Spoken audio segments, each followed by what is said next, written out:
வாங்க ஃப்ரெண்ட்ஸ், இன்னைக்கு வீடியோவில் வந்து நம்ம குருமா குழம்பு எப்படி செய்யலாம்னு பார்க்கலாம்.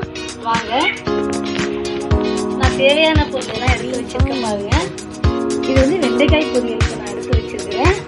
எல்லாமே வந்து இப்போ வந்து நம்ம குருமா குழம்புக்கு தான். பாருங்க, ஃபஸ்ட்டு நம்ம வந்து தேங்காய் ஆட் பண்ண போகிறோம்.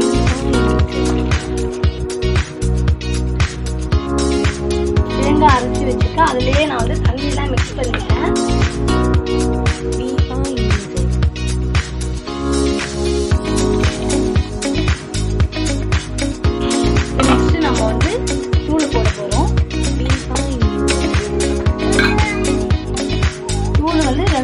ரொம்ப ஸ்பூன் போடுறீங்கன்னா 2.5 ஸ்பூன் போடுங்க.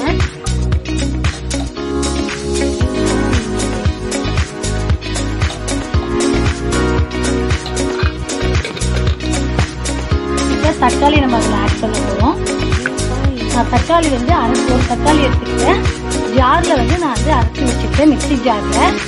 இல்லைன்னா நல்லா உங்களுக்கு வந்து டேஸ்ட்டு கொடுக்காது, கரையாது. அதனால் வந்து நம்ம அரைச்சி வச்சுக்கலாம். இப்போ வந்து தண்ணி நம்ம வந்து இதில் ஆட் பண்ணிக்க போகிறோம்.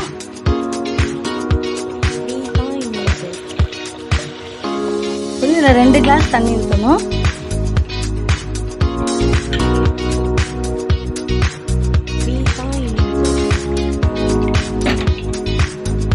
இப்போ பாருங்க ஃப்ரெண்ட்ஸ், நான் ஊற்றுற அளவு பார்த்துங்க. இப்போ நம்ம இதில் வந்து உப்பு போட்டுக்க போகிறோம்.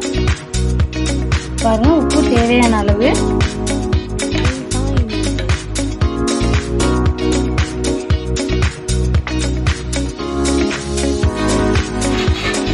குழம்பு வந்து பாருங்க, குருமா குழம்பு வந்து இப்போ நம்ம கொதிக்க விடணும்.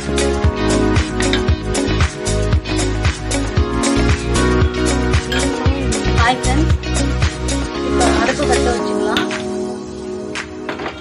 இப்போ நம்ம வந்து கடாய் போட்டுக்கணும்.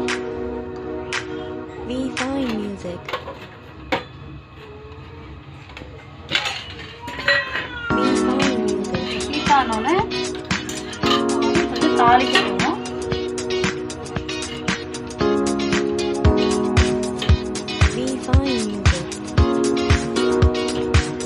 தேவையான அளவுக்கு எண்ணெய்.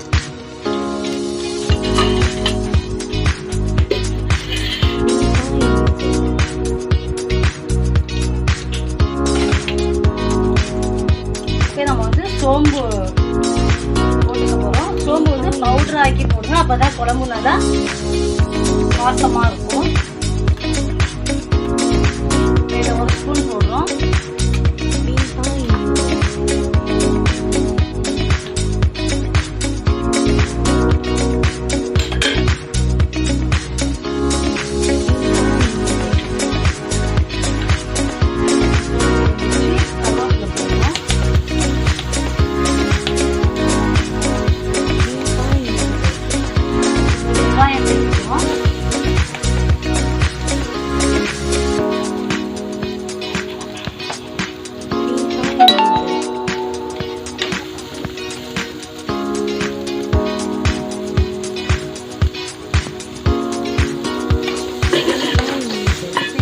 நம்ம வந்து வெங்காயத்தை நல்லா நம்ம வதக்கிக்க போகிறோம்.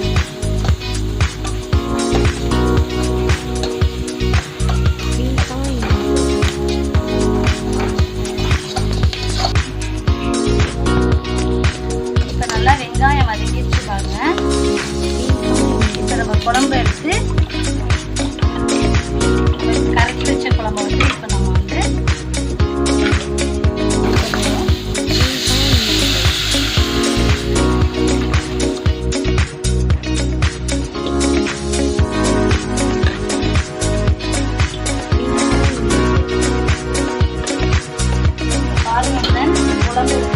குழம்பு தயாராகிடுச்சு. இதை இறக்குறப்ப நான் உங்களுக்கு காமிக்கிறேன். ஒரு 1/2 hour இருந்தால் போதும். இப்போ நான் மூடி வச்சிருக்கேன். பாருங்க, குழம்பு நல்லா கொதி வந்துச்சு. இப்போ நம்ம சிம்மில் வச்சிருச்சு. காய் போடுறோம், முருங்கைக்காய் கத்திரிக்காய் போடுறோம்.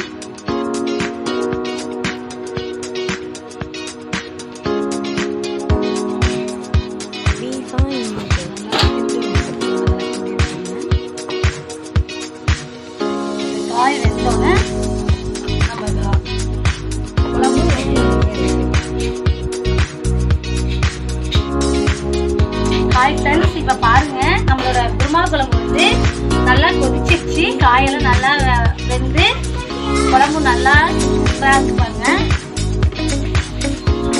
இப்ப நம்மளோட குருமா குழம்பு ரெடி ஆயிடுச்சு